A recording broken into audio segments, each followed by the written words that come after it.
What's up guys, Zach from Skateboarding here, and today I'm going to tell you everything I know about skateboards. So a little bit of a different video here today. I'm going to tell you about all the parts, everything I know, with a little bit of help from some sources online.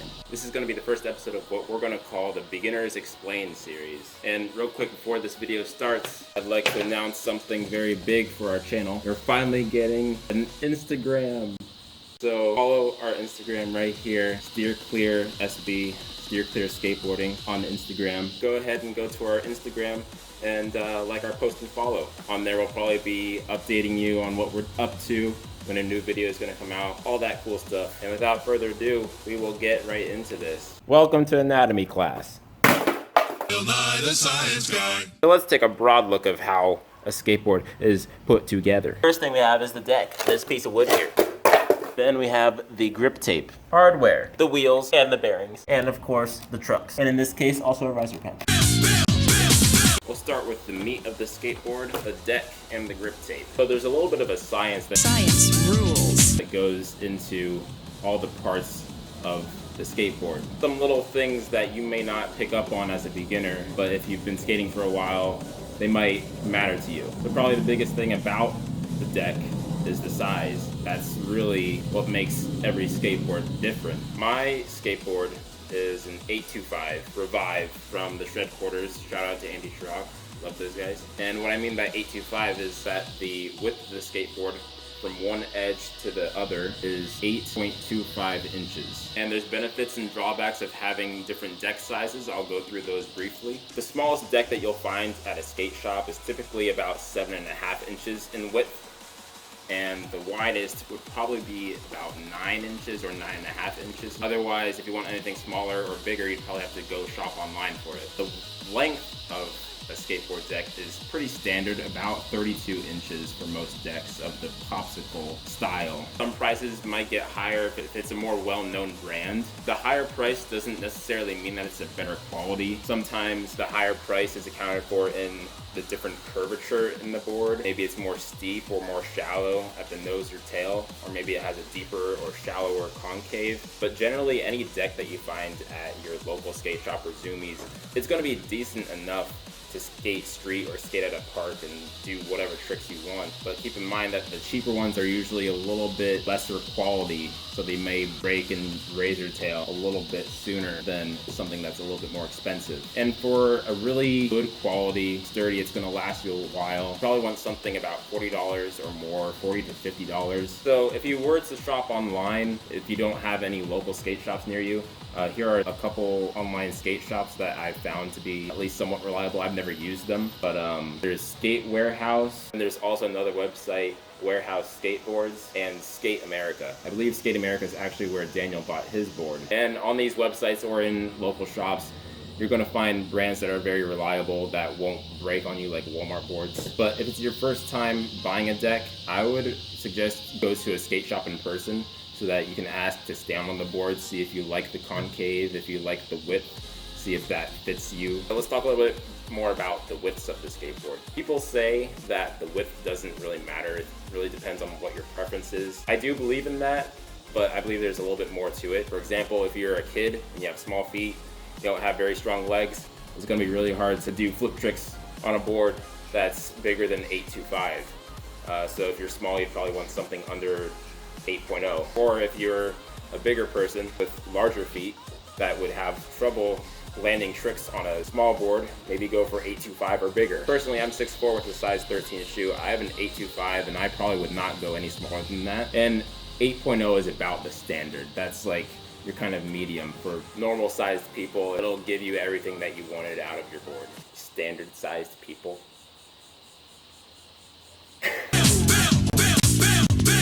There's also different materials of the deck, different plies as well, the number of layers that go into the skateboard deck. I believe this is 7 or 8 ply maple. That's about standard in the skateboard industry. And also the quality of the maple increases as you increase in price. I know my cruiser deck is made of bamboo. Not sure how many plies it is. I feel like it's pretty sturdy. If it were longer, probably would flex in the middle. So let's move on to the grip tape now. Personally, I got grip tape that came with my Revive deck. It's Jessup. I believe it's a little bit lower quality on the spectrum of grip tape. I believe it was just because of the humidity in Florida when I was applying my grip tape. It was very hard to apply. It was very wrinkly. Then again, I was kind of an idiot while applying it. So if you want to watch that video, I'll link it in that corner. Most grip tapes are pretty similar. If you want different styles of grip tape, that's going to be a little bit more expensive. I know some grip tapes are also a little bit thicker, have a little bit more grip, probably have a little bit more traction when going into like transition skating, or if you want to do some flip tricks, probably would help out. But keep in mind, it's going to tear up your shoes like really badly if you get really coarse grip tape. And I know that there's some non-abrasive grip tape out there. I've been looking into that. It's not too expensive. Grip tape is pretty inexpensive either way. So non-abrasive stuff is not even that much more, and it'll save your shoes, and supposedly works about the same as regular sandpapery grip tape. Let's now start to dissect the skateboard and get into all the nitty-gritty parts.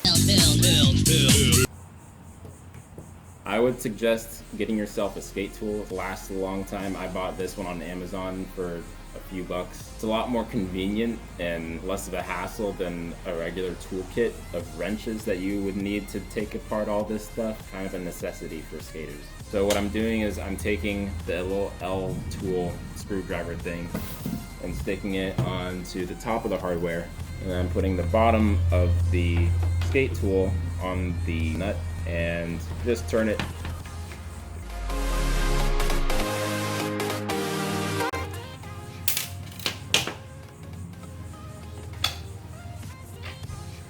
One down. Taking a little longer than expected, so I'm probably just going to take off one truck and show you that one truck. No sense in tearing apart the entire board. Invincible.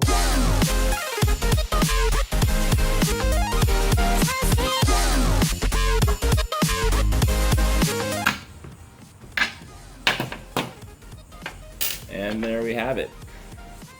These bolts and nuts that I just took off of the skateboard that connected the truck to the deck. This is what we call hardware. You can buy sets of these at a skate shop. You can buy them in different colors. The type of hardware you get is not super important. You can get Phillips head or Allen head. Allen key head, T-minus 7 seconds. Phillips head is just easier, but the skate tool does have an Allen key on it if you do choose to get Allen head key, bolts, whatever. Now that I take a closer look at my skateboard, under the trucks I actually do have very small pressure cracks. Interesting. I do skate with 1/4-inch riser pads, mostly because they just came with my cruiser board and I learned how to skate on my cruiser, so I wanted to keep it consistent. Now, here's where skateboards get complicated. The whole truck assembly. Try to dissect this as much as I can. Let's take a broad look at this first. So first we have the wheels, and inside of each wheel there's 2 bearings. On the end of the wheel we have the nut with a washer. Then we have the part that holds the wheels to the board, which is called the truck, which includes this hanger and the base plate. Here we have the kingpin and 2 bushings, and that's what a springy motion when you try to turn, and it takes the truck back to that neutral position. The truck is probably the most complicated part, so let's dive into the wheels and the bearings first. So I'm going to take my skate tool. One wheel off, easy as that. So let's take a closer look at the wheel. 1 bearing on each side of the wheel, and sometimes you'll find a spacer that goes between the 2 bearings. That's not super necessary for skate wheels because skate wheels by design don't require you to have a spacer. Let me just take out the bearing so you can get a better look of what this is exactly. So the best way that I know of to take off bearings is you stick just the bearing onto the axle of the truck and try to pry it off. Sometimes it gets really tight, especially in hard wheels. Another way that I've found to take them off, thanks to some YouTube videos, is you stick a screwdriver into the other end, and it gives you a little bit more leverage when trying to pry it off. And makes it a lot easier, especially if it's one of those pesky bearings that doesn't want to come out. Here are my 2 bearings that came out of this wheel. They have metal shields on them. Oh, wait. Oh. I take that back. They're rubber shields. Yeah, rubber shields. So shields are, in this case, the rubber inner circle basically shields the ball bearings that are inside from dust and dirt that try to get in. There's different kinds of shields, rubber or metal. And metal supposedly helps keep dust and dirt out better, but they're also harder to clean because the shields are a lot harder to take off. Rubber shields supposedly don't keep the dust out as well, but they're definitely a lot easier to clean because the rubber shields just come right off. I'll do a video in the future about cleaning bearings because that's a whole nother project. Bearings are definitely something you want to pay attention to when buying a skateboard. You don't have to go super expensive on the bearings because some of the more expensive bearings are like rated to be able to spin at really high speeds.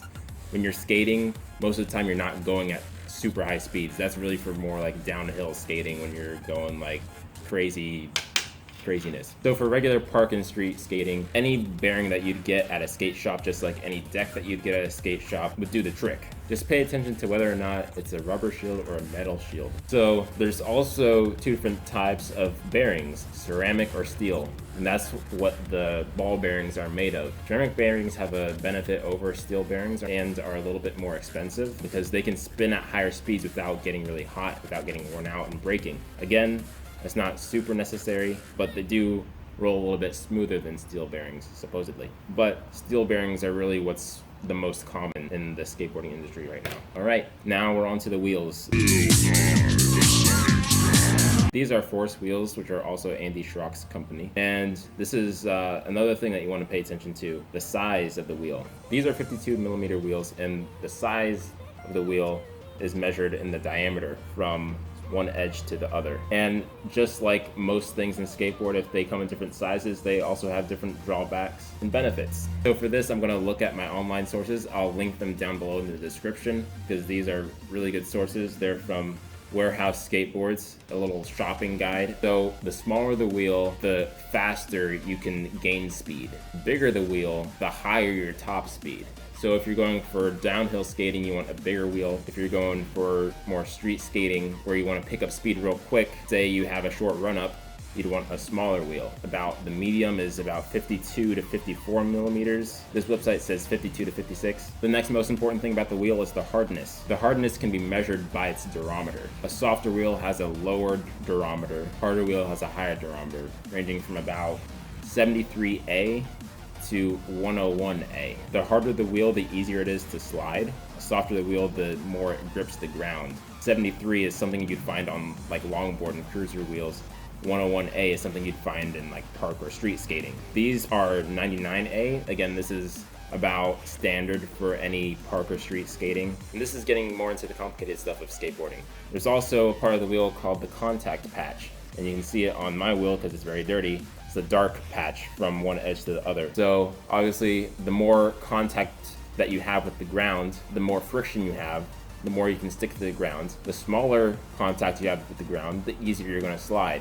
So again, if you have 73A wheels for a longboard, they're going to be very wide, so they have a lot of contact with the ground. For wheels that you would use for skating, you'd have a much thinner contact patch so that you can slide easier on the ground. Now for the most complicated part of the skateboard, where all the magic is done, the truck.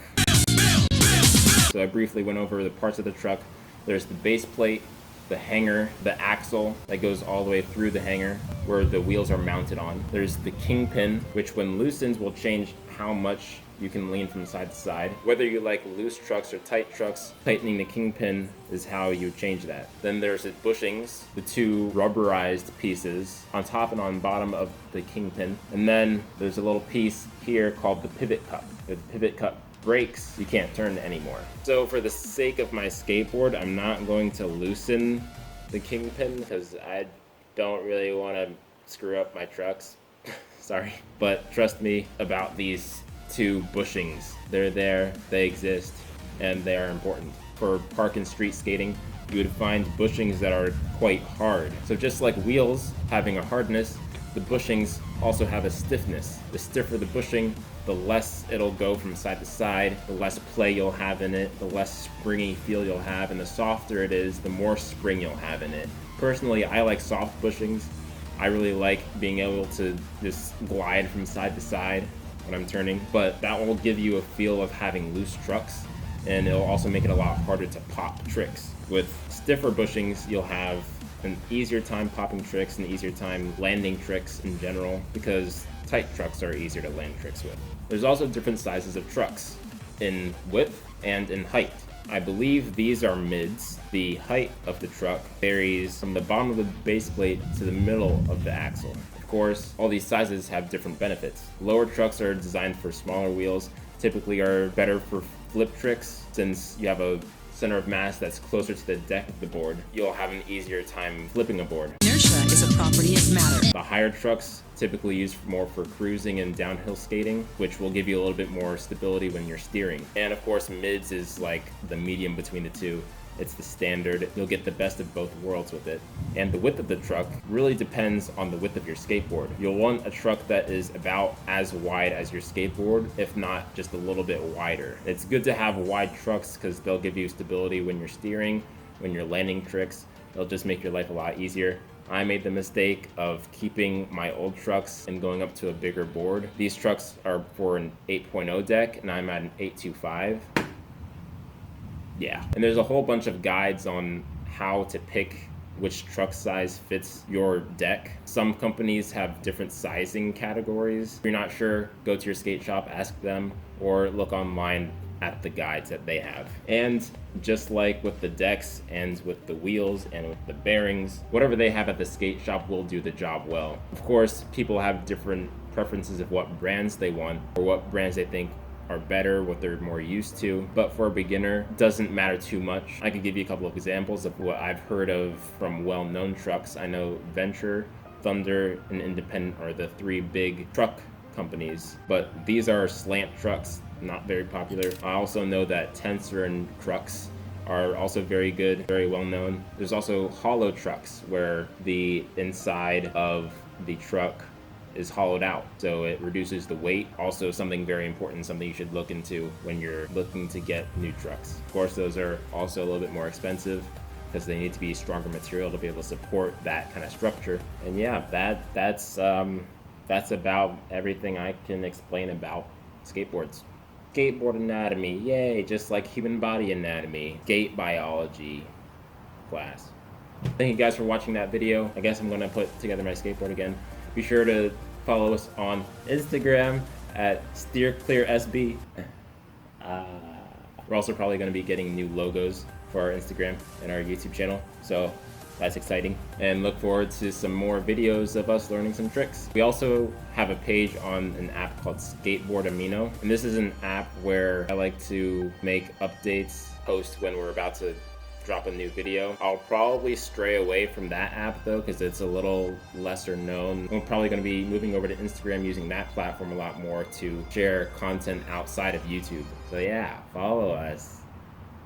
I can say that now. And again, thanks for watching that video. Let me know in the comments if you like this style of video, if we should make more videos like this of beginners explain steer clear skateboarding. We're out.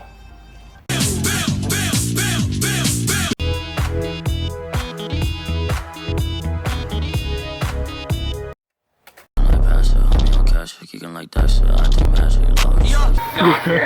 magic.